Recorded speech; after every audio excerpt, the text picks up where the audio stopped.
Michael Burry warning, big reset is coming. You will own nothing and be happy. Anyone that couldn't tell this before has realized, after the eruption of the health crisis, that the global elites are behind everything that upholds the current system. They influence every major decision in our society. They have control of every mainstream media narrative. They can decide the fate of every new crisis. But their main goal is to find a way to rule all of us without making people realize what they're actually doing. The elites are coming up with a plan for a new way of life, in which everyone will have everything, but people will own nothing. In their dirty little utopia, we won't be able to make our own decisions. We will be constantly surveilled, and the worst part is that they will try to make it look as if this is our own choice.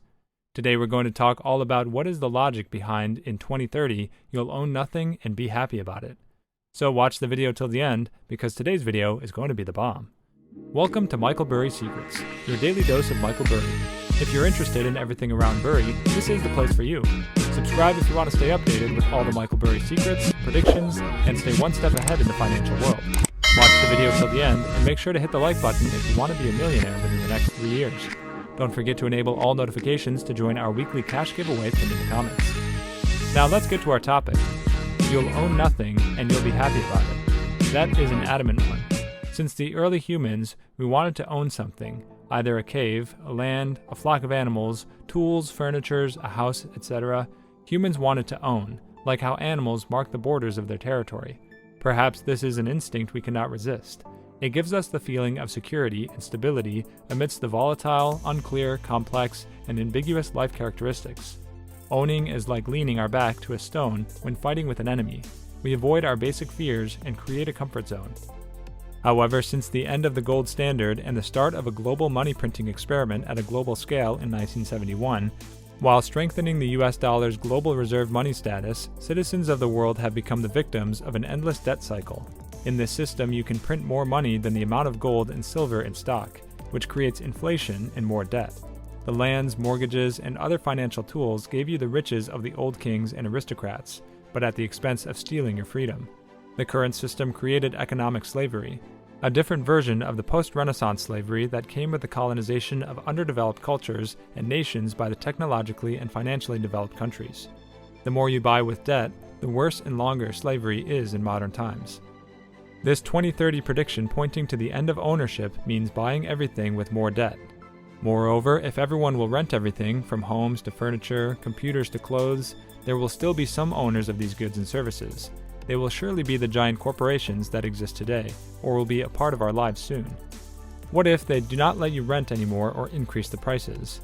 What if you have to sacrifice your freedom to improve your credit history to continue renting? That new system could quickly end up being a control and manipulation strategy to create a new wave of unconscious slaves who should act like good boys and girls to buy what they want. Is this not like the continuity of the medieval ages feudal system? Think about this. Would you want that? Number 2, the US won't be the world's leading superpower. That is an interesting and strong prediction, but it is possible. Until World War II, United Kingdom was the dominant global power, and the USA took over after the war. Before England, the Netherlands, Spain, Ottomans, Mongols, Persians, Macedonians, Romans, Egyptians, and Sumerians. Over the last 20 years, China has been getting stronger every year and has become a global power. Switching to the Petro-Yuan system in March 2018 is an important sign of their rising power.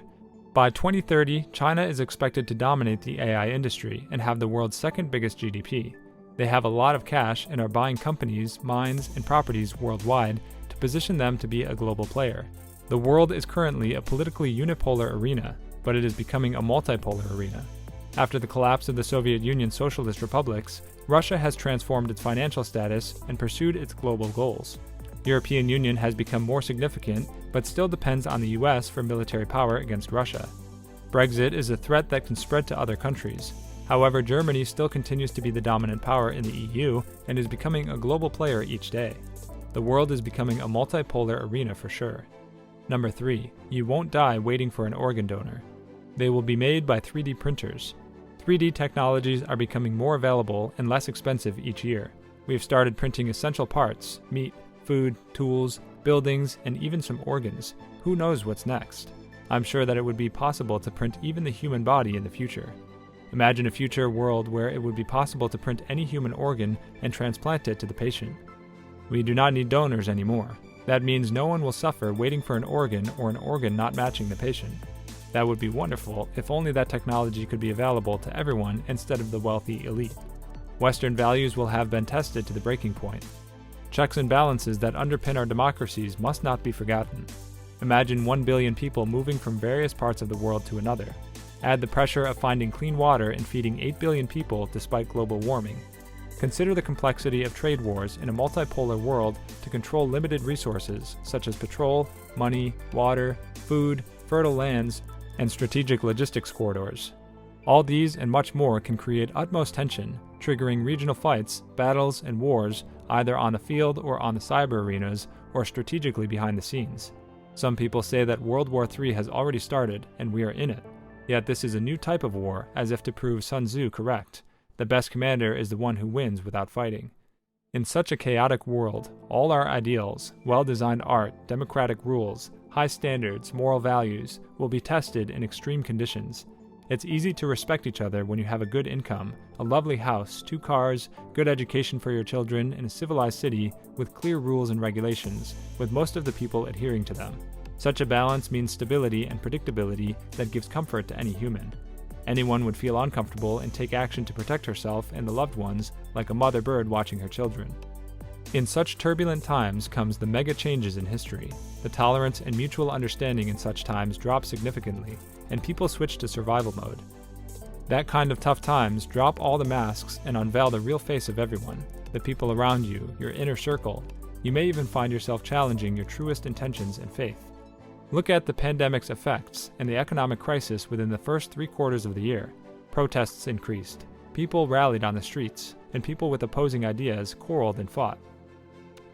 Well, that's it for today's video, guys. Also, we would like to mention that this is not a channel intended specifically to provide financial advice, and we do not ask you to invest in any company. This is merely a channel directed towards bringing educational content to your doorsteps. With that in mind, before you invest in anything, we recommend you do thorough, wide-spectrum research on the topic.